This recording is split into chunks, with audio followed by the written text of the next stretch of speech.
إحنا كمان محظوظين أوي، ورثنا إرث وكنز حقيقي من أجدادنا، مكتبة كبيرة طويلة عريضة من الحواديت والقصص والأمثال، حقيقة كنز كنز حقيقي فعلًا، والمهم دلوقتي ودورنا إن إحنا نحافظ عليه، لإن الحاجات دي لو ضاعت هتضيع معاها هويتنا وإحنا مين، الإنسان لازم يبقى عارف هو جاي منين عشان يطلع قدّام.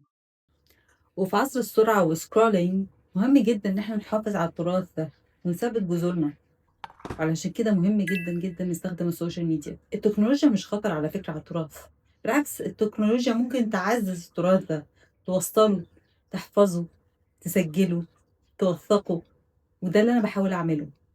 أنا هنا عشان أكون الجسر ما بين التراث واللي فات والمستقبل وحياتنا اليومية السريعة المجنونة في بعض الأحيان.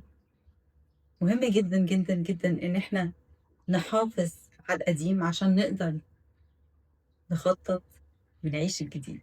ما تخلّيش الحكاية تُقف عندك، وصّلها للي بعدك.